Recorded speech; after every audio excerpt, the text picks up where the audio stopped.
Welcome to Audio Classic Detective, where timeless mysteries come alive through voice, music, and imagination. Each week we bring you tales of cunning criminals and brilliant minds, of danger lurking in the drawing room and justice found in the final clue, inspired by the greats Holmes, Marple, Poirot, and more. These are the stories that shape the mystery genre as we know it. So sit back, stay sharp, and remember the answer is always there if you know where to look. Let's get started. There was a festive air about St. Mary Mead that morning. The sort of bustling excitement that only a village wedding could inspire. From the small stone cottages to the larger houses with ivy-clad walls, everyone who was anyone had found a reason to be near the church. Even those who barely knew the bride or groom had turned out, curiosity far outweighing propriety. Lavinia Kingsley's romance had been the subject of whispered conversation ever since the banns were first read. A whirlwind courtship, they said, almost too sudden. There were those who smiled wistfully, calling it romantic, while others, seasoned in the ways of human nature, wondered what had prompted such haste. The church door stood open, sunlight filtering through the stained glass, casting dappled patterns across the ancient flagstones. The vicar stood ready, hands clasped gently, offering nods and reassuring smiles to the early arrivals. The pews began to fill. Mrs. Weatherby with her feathered hat slightly askew, old Colonel Arkwright grumbling about how things had changed since his day, and the Mrs. Hartnell and Weatherby, seated at the very front, keen not to miss a thing. Excited chatter filled the air, but beneath it ran that peculiar village hum. A collective hunger for gossip dressed up as neighborly interest. After all, a wedding was one thing. A wedding with whispers of a past scandal. Well, that was irresistible. The appointed hour came, then passed. At first it was shrugged off as nothing. A delay with the flowers perhaps, or a last-minute fuss over the veil. The groom, Arthur, stood at the altar, stiff as a post, but with a hopeful smile fixed to his face. The vicar, ever the diplomat, leaned over and murmured something meant to be reassuring. Arthur nodded, though the color had drained slightly from his cheeks. Outside, a faint breeze rustled the leaves in the churchyard, but still no carriage rolled into sight. Minutes dragged into a quarter of an hour. The whispers began, not loud enough to be scandalous, but certainly enough to be noticed. Mrs. Price, who had taken it upon herself to know everyone's business, leaned into her neighbor. It's nerves, mark my words. Young women these days, all this talk of freedom and independence, gives them ideas. The vicar glanced discreetly at his watch. Arthur's smile had become thinner, and he tugged his cuffs repeatedly, a gesture that betrayed more anxiety than he perhaps intended. Miss Marple, seated quietly toward the back, observed it all with that mild, unobtrusive expression she had perfected over many years. She had seen nerves before, and this was something more. While the pews filled with quiet speculation, Miss Marple's gaze drifted, as it so often did, to the edges of the scene, the places others tended to overlook. In the churchyard just beyond the lich gate stood Mrs. Barrington, the groom's mother.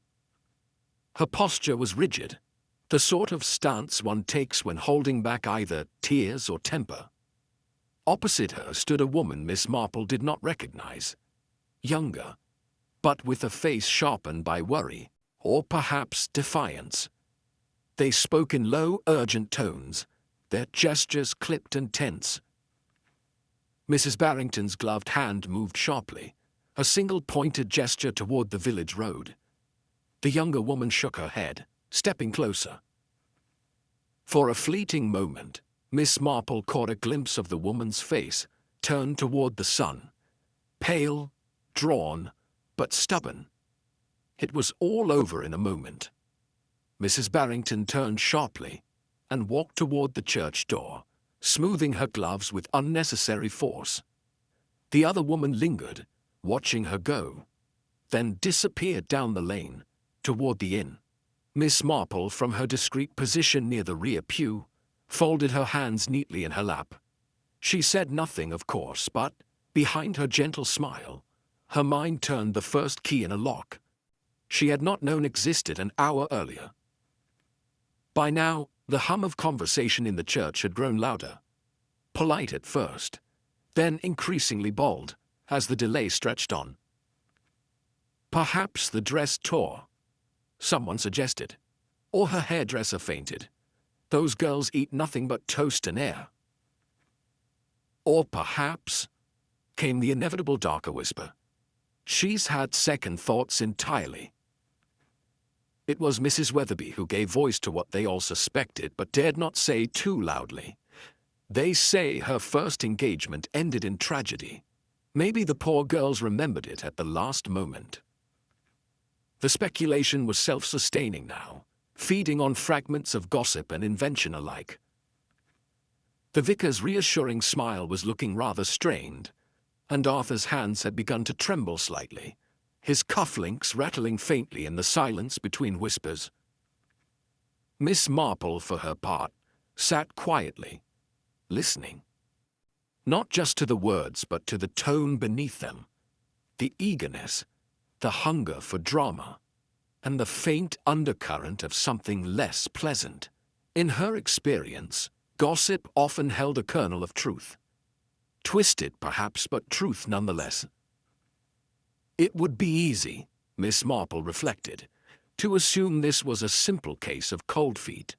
Brides had bolted before, even from this very church. And yet something about the scene did not sit quite right. There was Mrs. Barrington's tension, too sharp for mere wedding nerves, the unfamiliar woman's determined presence, the way Arthur kept glancing not toward the church door, but at his mother, as though seeking reassurance she could not give. Miss Marple had lived in the village long enough to know its patterns, the rhythms of its scandals, the shapes of its secrets. This did not feel like a runaway bride. This felt like the first ripple of something far older, far deeper. She folded her hands in her lap once more, and waited. There was no need to rush. Truth in her experience was much like a guest at a village wedding. It always arrived sooner or later, whether invited or not. The first real whisper of unease spread through the gathered guests when the vicar stepped quietly from the vestry, his hands folded in front of him, his face composed but unmistakably troubled. He beckoned the groom aside, his voice low, but not so low that the front pew couldn't catch the words. The carriage, it seemed, had not arrived. It wasn't simply late. It hadn't been seen at all along the main road leading from the Kingsley house to the church. A small boy with a fondness for hanging about the lich gate had been sent to watch for its arrival. But after half an hour of staring down an empty lane, even he had given up. The groom's smile faltered, though he recovered quickly, insisting there must be some perfectly innocent explanation. A lost wheel, a frightened horse. The vicar agreed politely, but Miss Marple, listening from the third pew, noted the slight compression of his lips. Vicars, like spinsters, know the feel of a story that isn't quite right. The guests, sensing the shift, began to murmur in earnest. The absence of a bride was one thing. The absence of a carriage entirely was quite another. Something was wrong. Not catastrophically wrong, not yet, but wrong enough for even the most cheerful among them to feel a chill creep in with the morning breeze. It was not long before the local constable was summoned. Constable Barnes had been in St. Mary Mead long enough to have formed certain views on women in general, and brides in particular. When confronted with the unexplained disappearance of one, he settled comfortably into the theory that required the least imagination. Run off, he declared, with the cheerful certainty of a man who had no doubts whatsoever. Seen it before, haven't we? Nerves get the better of them, especially if there's a bit of history. There was, of course, a bit of history. Lavinia's first engagement had ended in quiet tragedy. Her fiancé lost to a sudden illness. It had been the sort of sorrow that villagers never quite forget, turning private grief into public folklore. The guests, eager for a palatable explanation, seized upon the runaway bride theory with some relief. It was embarrassing, of course, but far better than the alternatives lurking in darker corners of the imagination. Miss Marple, however, found the constable's confidence unconvincing. Lavinia, she thought, was not a girl prone to dramatics. There had been a steadiness about her in childhood, a quiet sense of duty instilled by her late father, a man for whom keeping up appearances had been nearly a religion. No, thought Miss Marple, this was not cold feet. This was something else entirely. Later that afternoon, while the village buzzed with speculation, Miss Marple took her usual constitutional. The lane leading toward the Kingsley house was peaceful, lined with hawthorn and bramble, the air soft with the promise of rain. It was the sort of afternoon when nothing ought to have disturbed the quiet. And yet, it was there, half buried beneath a tangle of grass and fallen leaves, that she saw it. A glove, pale cream, the sort a bride might wear for a wedding, though now smudged with dirt and dew. Miss Marple stooped, her knees protesting slightly, and lifted it between careful fingers. It was torn. Not simply worn or carelessly caught, but torn along the delicate seam, as though it had been yanked violently from a hand. The kind of damage made not by accident, but by struggle. She turned it over, her fingers tracing the small embroidered initials inside. L.K. Miss Marple stood there a moment, the glove resting on her palm, her eyes narrowing ever so slightly. She had known Lavinia Kingsley since she was a child, remembered her as a neat little girl who never left her belongings anywhere they didn't belong. And yet, here was Lavinia's glove, abandoned beside the very road her carriage should have traveled. It was the sort of thing that Constable Barnes would dismiss as nothing. But Miss Marple, who understood better than most that nothing was a concept rarely found in the English countryside, tucked the glove into her pocket and walked slowly back toward the village. That evening, with the glove laid neatly on her writing desk, Miss Marple examined the tear more closely. It was not frayed at the edges, which suggested it had happened recently. Perhaps that very morning. The angle of the rip was curious too, as though fingers had been wrenched free from someone's grasp. A torn glove might mean nothing, a snag on a bramble, a careless tug. But combined with the carriage that never arrived, and a bride who seemed to have vanished into thin air, it meant something very different indeed. Miss Marple allowed herself a small, tight smile. The police would call it an accident. The villagers would call it a scandal. But Miss Marple, with the quiet certainty of someone who had seen too much of life to be easily misled, called it what it was. A clue. Of all the things Miss Marple knew in life, the proper way to pickle pears, the correct placement of a fish fork, the best method for removing candle wax from linen, the thing she knew best was character. Lavinia Kingsley was not a girl who bolted. She was not a girl who misplaced gloves. She was not a girl who let fear dictate her choices. She was, in short, not a girl who would vanish voluntarily on her wedding day. Miss Marple had known girls who did such things. Romantic, flighty girls with a taste for drama. Lavinia was not one of them.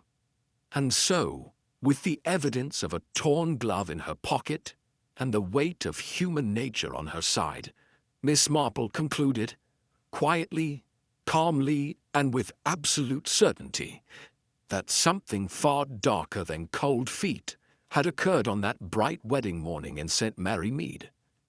Miss Marple had always preferred the quieter, more intimate settings of village life. And so it was with a sense of unspoken familiarity that she approached the Kingsley estate. What had once been a grand house, proud and imposing against the backdrop of the green hills, now seemed to sag under the weight of its own history.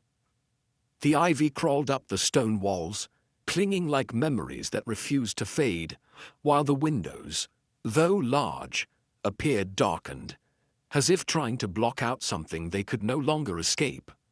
The door was opened by a butler, whose uniform had seen better days, and his eyes carried the same tired weight that seemed to hang in the air. He welcomed Miss Marple into the grand hall, where the echoes of happier times seemed to linger in the faded tapestries and cracked plaster.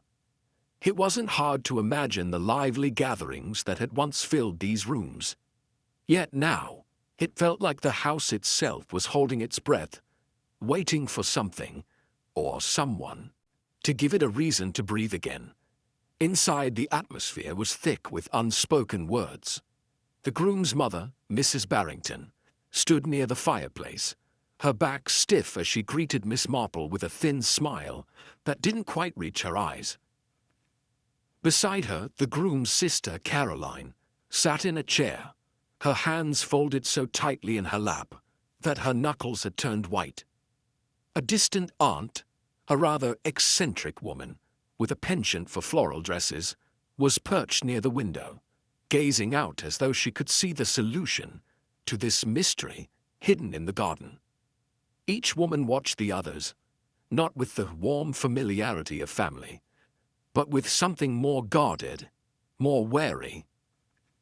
Miss Marple, for her part, observed them with a quiet, practiced eye.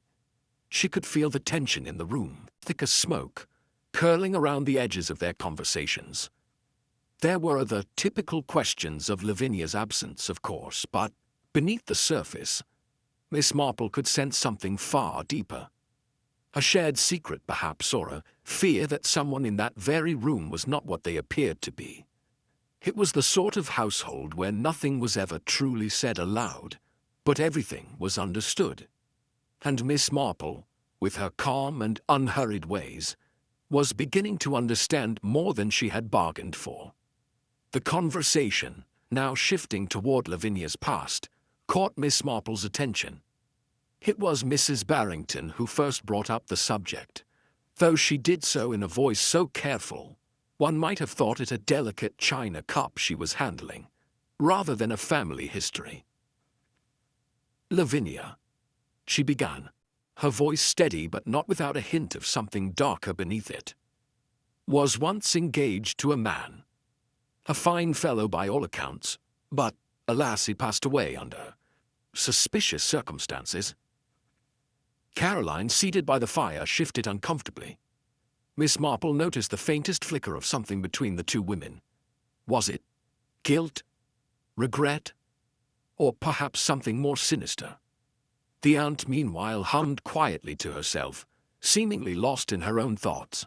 "A tragedy," Mrs. Barrington continued, her hands tightening on the arms of her chair. "But not the sort of thing we discuss in polite company." Miss Marple's curiosity piqued. She asked almost casually, "And what were the circumstances, if I might inquire?" But the question was met with a sudden silence, thick enough to cut through. No one responded directly, though the room felt charged with the weight of the unspoken. It was clear to Miss Marple that the first fiancé's death was more than a mere tragic accident. It was a mystery in itself, one that had shaped Lavinia's life in ways that were not yet fully revealed. Later that evening, Miss Marple took the opportunity to speak with the village maid who had been employed at the Kingsley estate for many years. The young woman, though nervous, seemed eager to share her version of the events. "I saw her, Miss Marple," the maid whispered, glancing around as though the walls themselves had ears. "Lavinia. She was leaving, you see, with a man. A tall, dark-haired gentleman." Miss Marple raised an eyebrow, but didn't interrupt. "And what was it that made you so certain of this, my dear?" The maid hesitated. He was, well, not quite a stranger, but I didn't recognize him. He wasn't from the village, and the way he looked at her, it wasn't like how someone looks at a lady they're merely escorting. Miss Marple's mind began to turn over this small but significant detail. Who was this man? And why had Lavinia chosen to leave with him, rather than attend her wedding? And what did it mean for the mystery they were now tangled in? As Miss Marple left the estate that evening, her thoughts were sharp and clear. The maid's story, though dramatic, held more weight than she would have liked to admit. But there was still something nagging at her. Something in the way the groom's family behaved, in the tightness of their smiles, and the awkward silences that punctuated their conversations. Lavinia's character, Miss Marple knew, was not one prone to elopements. The girl had been steady and dependable, raised in a household where expectations were clear. This didn't feel like the story of a runaway bride. No, thought Miss Marple as she walked home under the starry sky. This was a tale of something far darker, far more tangled, and the key to understanding it all lay in those whispered secrets, the ones buried deep within this family, waiting to be unearthed. The afternoon sun had begun to dip below the hills, when the gardener, who had taken it upon himself to trim the hedgerows near the back of the estate, stumbled across something that would change the course of everything. His hoe struck something solid in the earth, a muffled sound that didn't belong in the soft loam of the garden. Initially, he thought it was just a stone, perhaps a forgotten tool from years past, but when he cleared the earth away, he found it. A body, half buried, hidden in the disused well behind the garden, as if deliberately placed there. The man stood frozen for a moment, staring at the lifeless form. His breath caught in his throat, and his knees nearly gave way beneath him. He had heard the rumors, of course, a wedding gone awry, a missing bride. But this was something far darker. Without a word he ran, his feet stumbling over the uneven path, calling for help. By the time the others arrived, the body had been uncovered, and the estate was abuzz with shock. A death, a murder, in the very house that had once been a symbol of wealth and dignity. It was too much to comprehend. Miss Marple, when she was informed, simply nodded. She had suspected there was more to the story than the missing bride. This was no longer a case of a runaway bride, but something more sinister, something buried deep in the family's past. The discovery sent shockwaves through the household, but what followed only deepened the mystery. The body, once carefully examined by the constable and the local doctor, was identified as a woman, not Lavinia, but a woman who, as it turned out, had been connected to her in ways no one had expected. She was, in fact, a stranger from Lavinia's past, someone no one had thought to mention. A woman named Marianne Fairbanks, who, as the whispers began to confirm, had been engaged to Lavinia's first fiancé, the man who had tragically died under suspicious circumstances many years ago. It was the sort of connection that stirred the imagination, and in the case of the household, sparked immediate panic. No one had ever thought to bring up Marianne. Yet here she was, lying dead in their garden, a grim reminder of a past no one wished to acknowledge.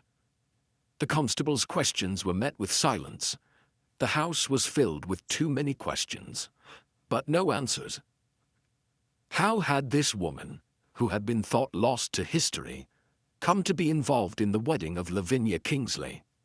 And why had someone gone to such lengths to silence her? The constable's initial inspection left him with no doubt.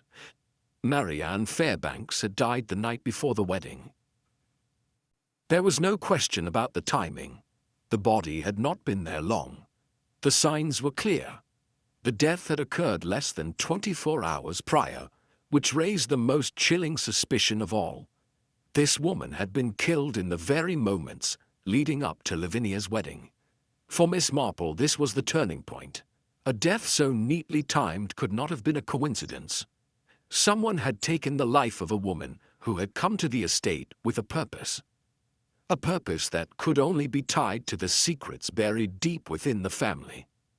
As the constable went on about the details, Miss Marple remained silent, her mind turning. She had learned long ago that murder rarely happened without reason, and rarely did it happen without a trail of motives that connected the dots. The timing of Marianne's death was no accident. Someone had wanted her gone, and the wedding had been the perfect cover. As the household gathered, the news of the discovery rippled through them like a wave. But the reactions were not what Miss Marple had expected.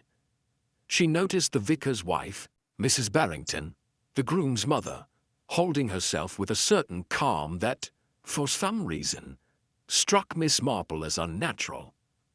It wasn't that she seemed indifferent, far from it. But there was something in the way she carefully arranged her shawl over her shoulders, her hands trembling just slightly, as though controlling a much deeper unease. Caroline, the groom's sister, on the other hand, seemed far more agitated, though she masked it with forced composure. Her eyes flickered nervously between the others in the room, and her mouth tightened every time the conversation strayed too far into uncomfortable territory. But it was the elderly aunt who caught Miss Marple's attention. Sitting in her usual corner, she had a look of almost relieved surprise, as if something long expected had finally come to pass. She didn't speak, but Miss Marple could see it in her eyes. The faintest trace of satisfaction, quickly hidden, but there nonetheless. Miss Marple did not need to ask her thoughts. The reactions spoke for themselves. While some in the room feared the implications of the murder, others seemed almost prepared for it.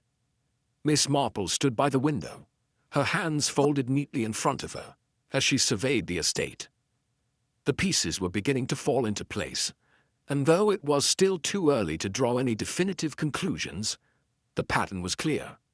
The murder, Miss Marple was certain, was not an accident. It had been carefully planned and deliberately executed. The question was not just who had committed the crime, but why. Marianne Fairbanks had come back into the family's life for a reason that someone was desperate to keep hidden. Miss Marple's thoughts returned to the interactions she had observed earlier. The tense silences, the subtle shifts in posture. Someone in this house knew more than they were letting on, and it was only a matter of time before the truth, like the morning sun, broke through the shadows. The news spread quickly. The body found in the well was not Lavinia Kingsley. It had taken only a short examination by the constable to confirm the impossible. The woman was someone else entirely. She had taken Lavinia's name, her appearance, and for reasons still unclear, had assumed the role of the bride. The shock was palpable as it sank in, the mystery deepening with every word spoken in the small drawing room. The constable, flustered but resolute, had nothing but confusion to offer.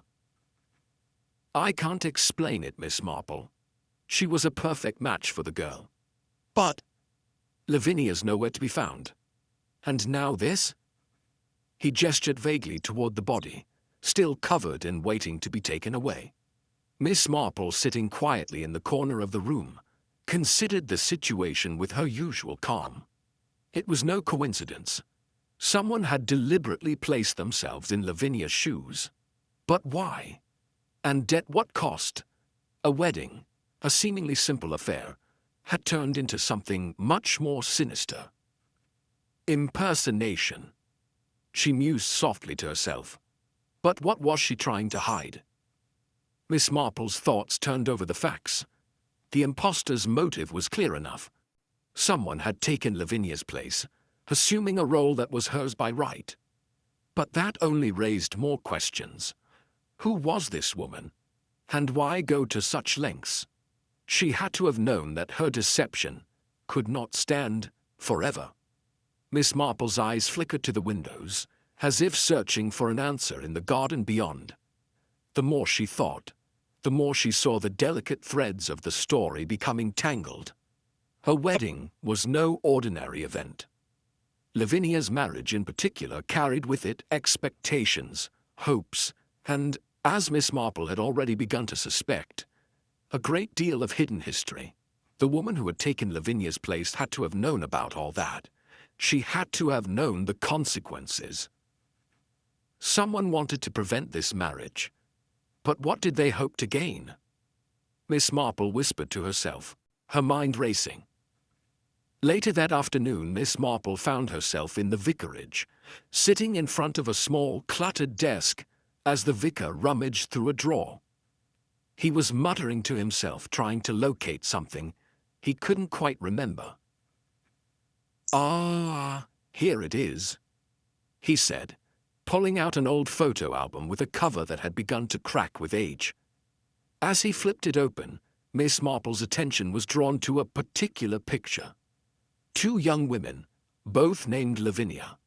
They stood side by side in an old photograph, taken many years ago at a seaside resort. The image was faded, but Miss Marple could clearly see the resemblance. The woman who had been found in the well wasn't just any imposter. She was linked to Lavinia in ways that were now impossible to ignore.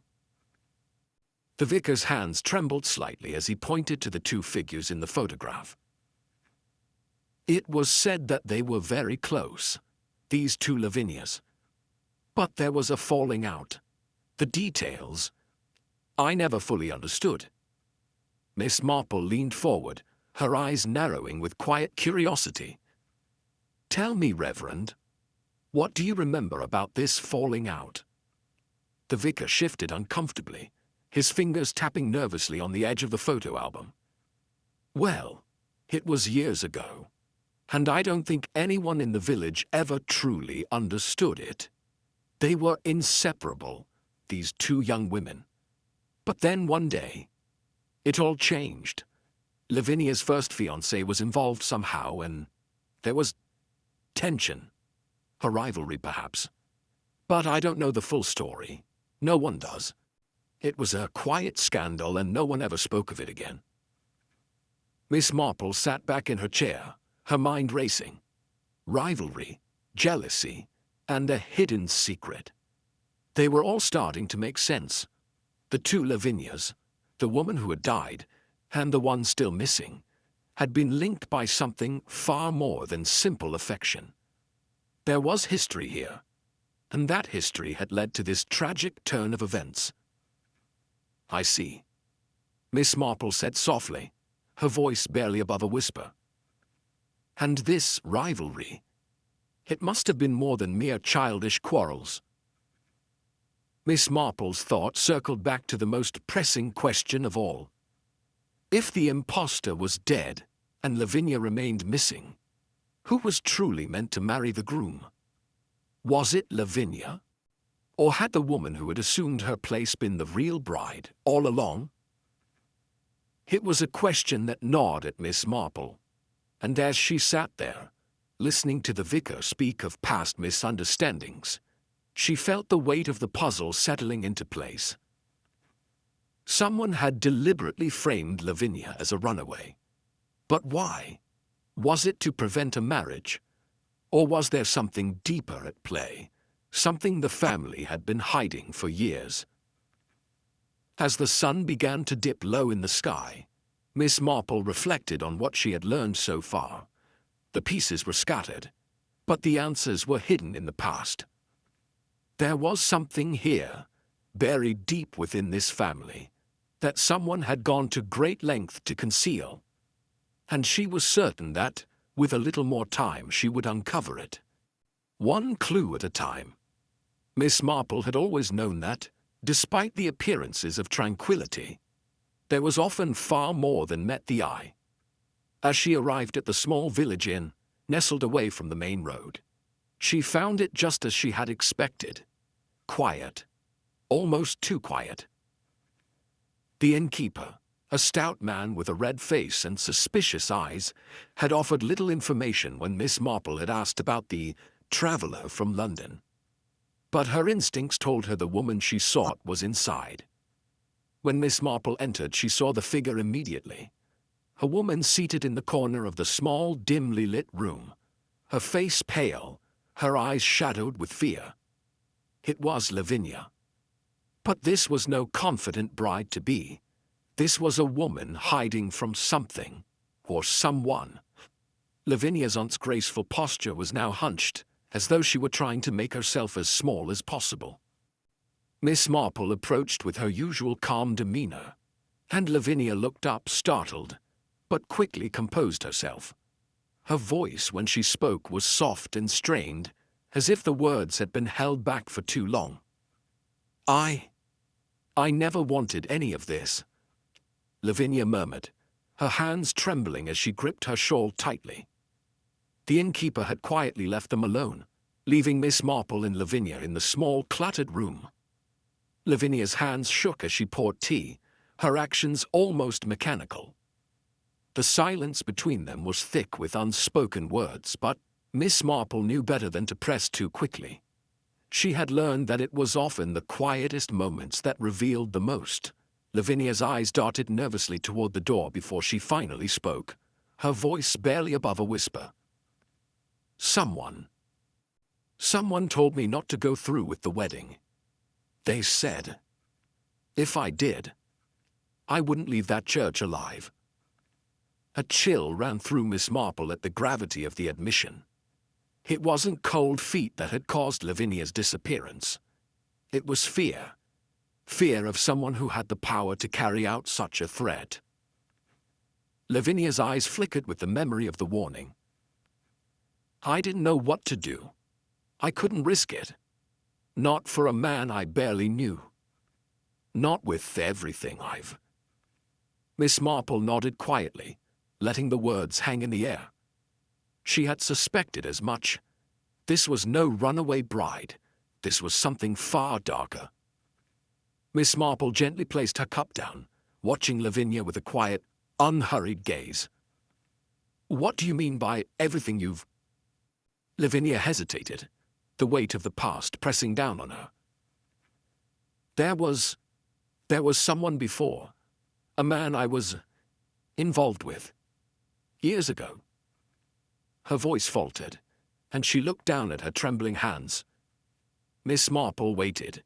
She knew that people did not speak of their pasts lightly, especially when those pasts were laced with shame or regret. But Miss Marple's patience was unyielding, and the quiet persistence in her gaze was enough to coax the truth from Lavinia. He was tied to my family's past, Lavinia continued, her voice strained.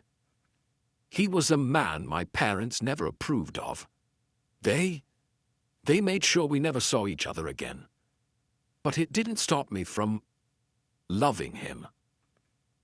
The words were bitter in Lavinia's mouth, and Miss Marple could see the conflict in her eyes. This wasn't just a love story. This was a tragedy, woven with the threads of family pressure and forbidden desire. I thought I could move on, Lavinia added softly. But some things never leave you. Miss Marple leaned forward slightly, her hands folded neatly in her lap. And after the engagement, after you agreed to marry? Lavinia's eyes hardened for a moment, the memories rushing back. Letters started arriving, she said quietly. At first they were just notes, anonymous, saying they knew about my past. But then it escalated. They threatened to expose everything, the affair, the man, my family's secrets, unless I paid them. Miss Marple's brow furrowed slightly. Blackmail was an ugly thing, and even more so when it involved a person's heart. And did you pay? Lavinia shook her head slowly. Number. But the letters kept coming, more frequent, more insistent, and every time the threat was the same. Ruin. Scandal. Unless I did what they wanted. Miss Marple nodded. It was becoming clearer now. Lavinia had been trapped, suffocated by a past she couldn't outrun, and a present that seemed bent on forcing her to pay for it. As Miss Marple listened, she felt the full weight of the situation settling around them both. Lavinia had been caught in a web of deception, her life controlled by the threat of exposure. The more she heard, the more Miss Marple understood why Lavinia had run. "I couldn't marry him," Lavinia whispered, as if the truth were too painful to speak aloud. "Not after everything. Not when I realized the man behind it all was someone in this very household. Someone who would kill to keep the secrets buried." Miss Marple's gaze softened with understanding. The secrets Lavinia carried were not just her own. They were intertwined with the family she had been born into, and the man she had been about to marry. They were dangerous secrets, secrets that could ruin lives, and someone was willing to kill to keep them buried. Miss Marple leaned back, her mind whirring with the implications. "You've made the right decision," she said quietly, though the sadness in her voice was unmistakable. "But now the question remains. Who among them is willing to go so far to protect those secrets?" Miss Marple stood, her movements slow but deliberate. "Lavinia, there are times when we cannot change what has happened to us, but we can choose how to move forward. And sometimes the smallest detail reveals the truth, the detail that everyone else overlooks." Lavinia looked up at Miss Marple, her eyes full of uncertainty, but also a flicker of hope. "Do you think you can help me?" "I don't know yet," Miss Marple replied with a soft smile. "But I suspect that in the end, the truth has a way of exposing itself, no matter how well it's hidden." As Miss Marple turned toward the door, she knew that the case was far from over. But one thing was certain. The web of secrets surrounding Lavinia's life was about to unravel, and the smallest of threads would pull it all apart. Miss Marple had always been aware that every family, no matter how respectable, had its share of secrets. But the Kingsley family seemed to carry their own in a manner so heavy that it pressed down on the very stones of their ancestral home. As she sat across from the vicar listening to his gentle but evasive words, Miss Marple's mind sifted through the fragments of information he had so carefully provided. 20 years ago, a maid named Emma. She worked here, you know. A quiet girl, unassuming, the vicar said, his voice trailing off as though reluctant to continue. Miss Marple did not press him. She knew better than to rush such things. Instead, she waited for him to speak again. And when he did, his words were laced with something deeper. "She died under unusual circumstances. No one ever quite understood what happened. It was, well, they said it was an accident. But accidents don't always explain everything." Miss Marple's eyes narrowed, not in surprise, but in quiet certainty. There was more to this story, far more, and the thread she was following was beginning to lead her in a direction she had not yet anticipated. The vicar continued, his voice barely above a whisper, as if speaking too loudly might bring the ghosts of the past rushing back into the room. "Emma's death, it wasn't the only thing left behind. She had a child, you see, a little girl." Miss Marple's heart skipped a beat, not from shock, but from the quiet revelation that such a secret had been buried for so long. "A child," she repeated softly. The vicar nodded, his eyes darkening as he glanced toward the window.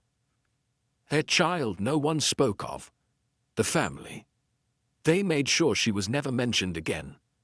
The mother had no family to claim her, and the father, well, the father's identity was a matter never discussed." Miss Marple felt the weight of the unspoken. The child had been hidden away, her very existence erased from the family history. Yet this child, this unknown heir, was now the key to understanding the mysteries surrounding Lavinia's disappearance and the strange woman who had taken her place. It was becoming clear that someone in this household had gone to extraordinary lengths to hide the truth. As Miss Marple sat there, piecing together the information in her mind, it struck her. The woman found in the well was not Lavinia. She was something far more intriguing. Miss Marple turned to the vicar, who had grown increasingly uncomfortable under her steady gaze. This woman, the one found dead in the well, she wasn't just an imposter. She was Emma's daughter, wasn't she? The vicar's eyes widened, but he did not deny it. Slowly he nodded. Yes, she was the maid's child, a girl named Marianne. Miss Marple's thoughts began to race. Marianne had come back to confront the family, to make them face the secrets they had buried so carefully.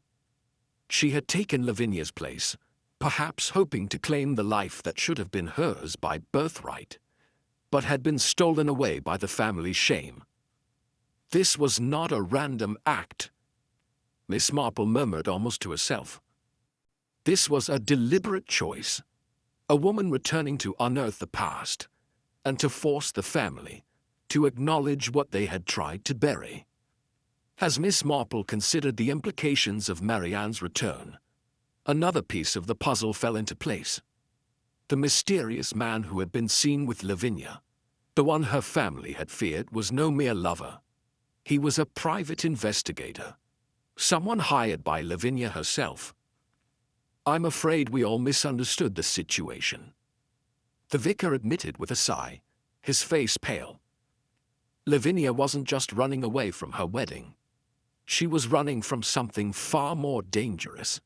She hired a private investigator to look into her fiancé's family, to uncover the truth about the scandal that had haunted them. Miss Marple leaned forward, her fingers tapping thoughtfully on the armrest of her chair. So, Lavinia knew. She knew about the maid's child. She knew about the family's dark past. The vicar's nod confirmed what Miss Marple had already suspected. Yes, and when she found out the truth, she knew that her own marriage would only be a continuation of the lies. That's when she disappeared. Miss Marple's mind clicked into place. This was no simple case of a runaway bride or a jealous lover.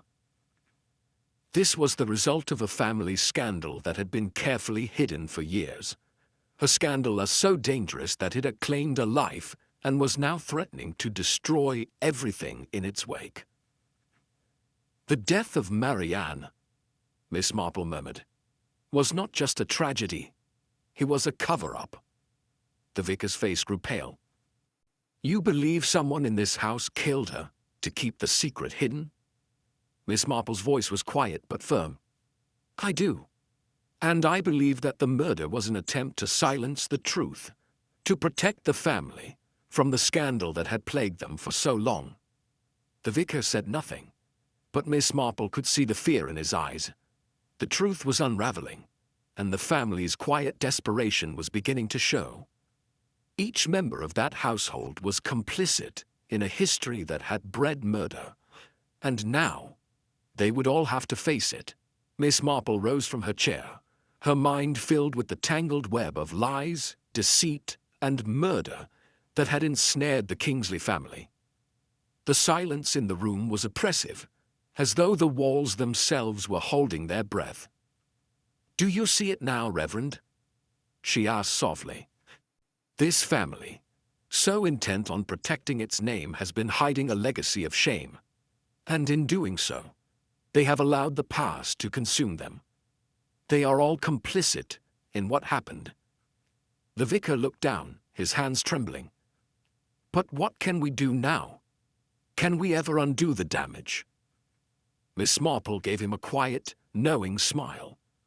Sometimes, Reverend, it is not about undoing the damage. It is about revealing the truth, no matter how painful.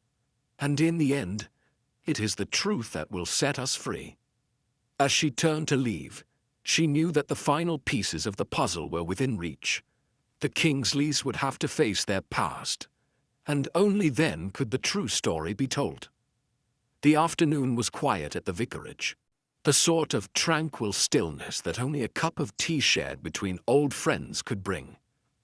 The vicar, his usual composure now tinged with the strain of the unfolding drama, poured tea with a distracted hand, his mind clearly still on the events of the past few days. Miss Marple, on the other hand, had settled into the familiar rhythm of their conversation, her gaze calm but piercing as she carefully sipped her tea. As the vicar fidgeted with his cup, Miss Marple began to speak, her voice soft but filled with certainty. "You see, Reverend," she began, "it was never about a runaway bride.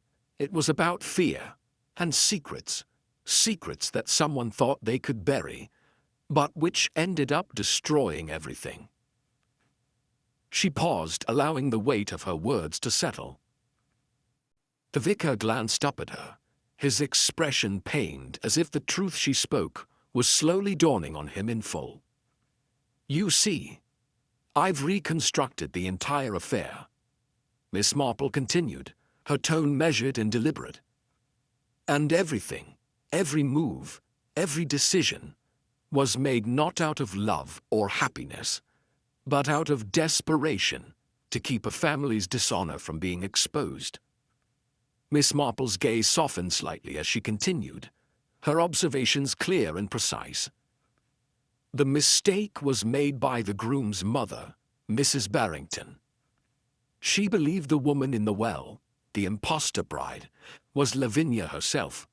Her panic, her fear of losing the family's carefully crafted reputation, clouded her judgment."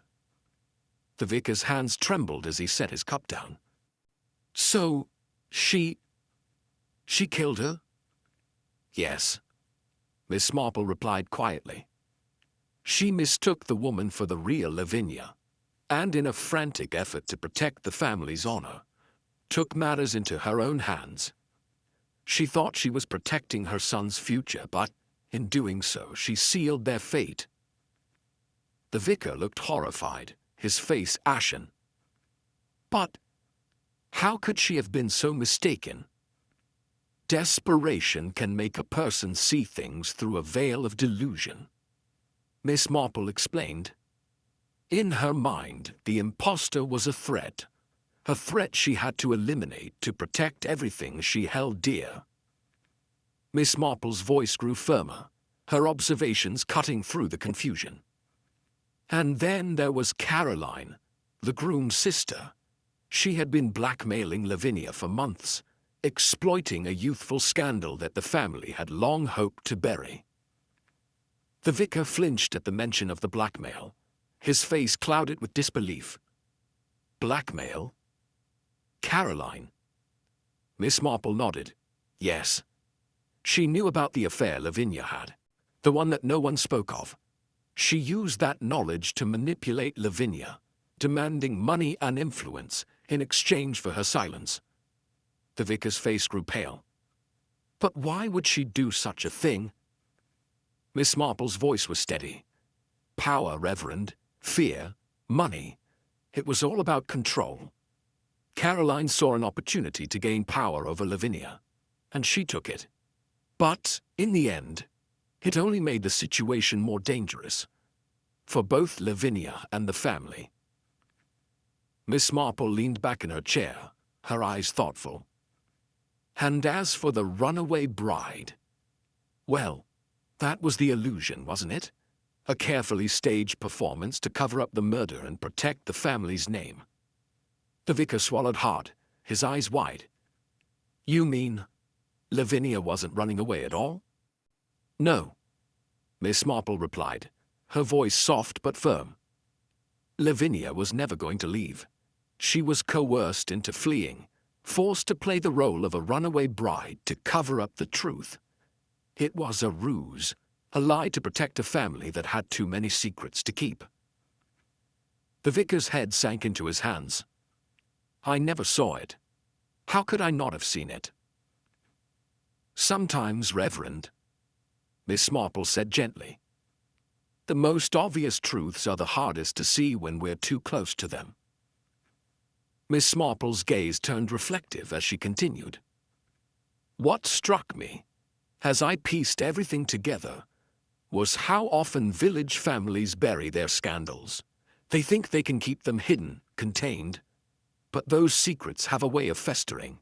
And in this case, they didn't just fester, they destroyed the innocent. The vicar nodded slowly, his voice barely a whisper. It seems so senseless now.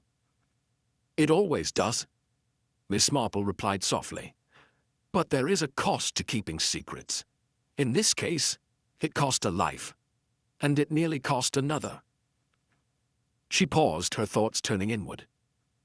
Lavinia was caught in the middle of it all. And in the end, it wasn't the family's name she was protecting. It was her own survival. The family's desperation and shame had created a situation where no one could escape unscathed. Miss Marple took a final sip of her tea, her expression thoughtful but not unkind. Behind every crime, Reverend, there is always a little human foolishness, fear, and the desperate need to hide the truth. And it is that need, more than anything, that leads us astray. The vicar sat quietly, staring at his teacup, his fingers still trembling slightly. What happens now, Miss Marple? What happens to them? Miss Marple's gaze softened, her voice almost a whisper. The truth will come out, Reverend. It always does in the end. And when it does, it will be a painful reckoning for all involved. She paused, letting the weight of the truth settle over them both. But sometimes, the best we can do is face the truth, no matter how uncomfortable, and hope it brings some measure of peace. As Miss Marple stood, her tea finished, she offered the vicar a small, reassuring smile. I will leave you with this thought. Secrets, no matter how deeply buried, always find their way to the surface. It is only a matter of time. With that, she left the vicarage, knowing that the final chapter of the Kingsley family's long-held secrets was nearly written. The wedding, when it finally took place, was far from the grand occasion one might expect. The usual flurry of excitement and anticipation had been replaced by a quiet reverence, a subdued affair that reflected the weight of the events leading up to it. Only the closest of family were in attendance, their faces solemn, their words measured. There were no extravagant decorations, no laughter spilling from the doors of the church. The air was thick with the lingering shadow of scandal, and it seemed that even the bells of the church, when they finally rang, could not lift the heavy atmosphere. Lavinia stood at the altar, her expression calm but distant, her eyes flickering only briefly to the groom, before she turned her focus back to the ceremony. She was a woman changed, marked not just by her past, but by the events that had unfolded around her. And yet, here she was, taking the final step toward a life that had almost been stolen from her. Miss Marple, seated discreetly at the back, watched with a quiet understanding. She had seen this story before, a tragedy, a truth revealed, and a life forever altered by the weight of secrets. As the ceremony unfolded, Miss Marple observed with her usual calm, her eyes scanning the small group gathered before the altar. There was no triumph in her gaze, no sense of victory. Instead, there was a quiet satisfaction, a sense of completion that only someone like Miss Marple could feel when a puzzle was finally solved. She had done what she could to uncover the truth, to set things right. But even as she watched the couple exchange vows, a part of her knew that this moment, however important, would not heal the wounds that had been inflicted. From her seat in the back pew, Miss Marple felt a familiar sorrow. It wasn't for Lavinia. She had found her truth. It was for the family, whose secrets had festered too long, and whose lives had been forever shaped by the lies they had told. The wedding, while a symbol of new beginnings, was also a reminder of all that had been lost. As the ceremony came to a close, Miss Marple sat in quiet reflection. Justice, she thought, had been served. The family's secrets were no longer hidden, the truth had been revealed, and Lavinia had been allowed to reclaim her life. But justice, as Miss Marple knew all too well, was not always this salve that healed the deepest wounds. Truth could clear suspicion, it could restore one's honor, but it could not undo the cruelty that had been inflicted, nor could it bring back those who had suffered because of it. The impostor bride, Marianne, was dead. Lavinia had been forced to flee, and the family, though they may have been freed from their lies, had lost far more than they would ever admit. Miss Marple's eyes lingered on the couple, her heart heavy with the knowledge that, while justice had been done, the scars would remain. Some things, once broken, could never truly be whole again. As the wedding bells rang and the small group of guests filed out of the church, Miss Marple's eyes were drawn to a figure standing just outside the hedgerow. It was the groom's aunt, the same woman who had been present in so many quiet, tense moments during the investigation. She was standing alone, clutching something tightly in her hands. Miss Marple's keen eyes caught sight of the object. An old, yellowed love letter, the edges worn and curling. The aunt's face was shadowed with regret, her expression far from the stoic mask she had worn throughout the ceremony. There was something more in her gaze, something that spoke of a past long buried, of a secret that had never been told. Miss Marple did not approach, but watched from a distance, sensing that this was a moment for the aunt to confront, or perhaps reconcile, with her own history. So some secrets, Miss Marple knew, were not meant to be uncovered, but there they were, always lingering just beneath the surface, waiting to be remembered.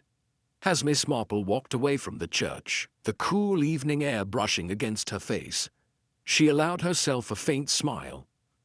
The case was over. The truth had come to light, and Lavinia would be allowed to live her life free from the shadows that had haunted her for so long. But Miss Marple knew that in every village there were secrets that never truly went away, no matter how hard people tried to bury them. She glanced back once more at the church, now quiet and empty, and thought of the groom's aunt standing by the hedgerow, clutching her love letter. Some secrets, Miss Marple reflected, were never meant to be shared, not because they were too dangerous, but because they were too painful. And in every village there were stories that were best left untold. As she turned the corner and made her way down the road, Miss Marple allowed herself a moment of quiet contentment. Justice, in its own way, had been served. But the past, as always, would remain just out of reach, lingering, like the faintest scent on the wind. As we close the chapter on Lavinia's tumultuous journey, one truth stands clear. The past can never truly be buried. Secrets, no matter how deeply hidden, have a way of resurfacing when we least expect them. Lavinia's courage to confront her family's dark legacy ultimately led her to reclaim her future, but not without sacrifice. And even as the truth unfolded, it was clear that for some, the weight of their past will forever shape their actions and lives. In the quiet aftermath of justice, Miss Marple's wisdom remains. The truth, no matter how difficult, is always the first step toward healing.